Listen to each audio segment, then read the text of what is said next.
అరెవ్వా పెద్దపల్లి జిల్లా సుల్తానాబాద్ సిటీలుండే సిటిజనులంతా చాలా అసాధ్యులైన వాళ్ళ ఆక్సిజన్కు బదులు ఇంకేదో వీల్చుకొని బతుకుతున్నారట ఓ ఏడాది సంధి.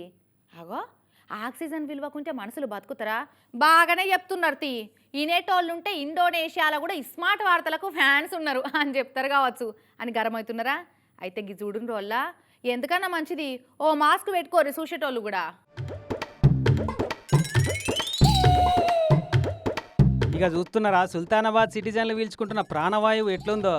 ఆక్సిజన్కు బదులు దుమ్ము అనే వాయువును పీల్చుకొని బతుకుతున్నారట ఏడాది సంధికి. ఇట్లనే ఊళ్ళో ఉన్న అంబేద్కర్ విగ్రహం కాడికెళ్ళి శాంతినగర్ దాకా మొత్తం ఇదే కథ.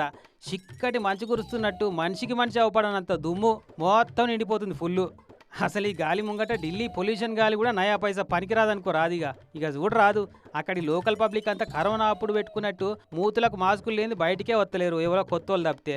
ఇక రోడ్ల మీద పోయేటోళ్ళన్నా ఇట్లొచ్చి అట్లా పోతారేమో కానీ రోడ్ల పంటి దుకాణాలు నడిపేటోళ్ళకైతే నరకమే. ఇక ఈ అన్న అయితే పొద్దుగాల దుకాణం తీరవాగానే ఫస్ట్ నెత్తికి హెల్మెట్ పెట్టుకొని దుమ్ము అంతా సాఫ్ చేస్తాడట. రోజు తక్కువ మినిమం జాబ్ తట్టాడు దుమ్ము దులిపి ఊడ్చినాకనే దాంతో చురువు చేస్తాడట. 9:30 వరకు ఓపెన్ చేసి మొత్తం డస్ట్ అంతా క్లీన్ చేసేసరికి ఒక హాఫ్ అన్ అవర్ టైం పడుతుంది. గాలికి బదులు దుమ్మునే పీల్చుకునే పరిస్థితి వస్తుంది.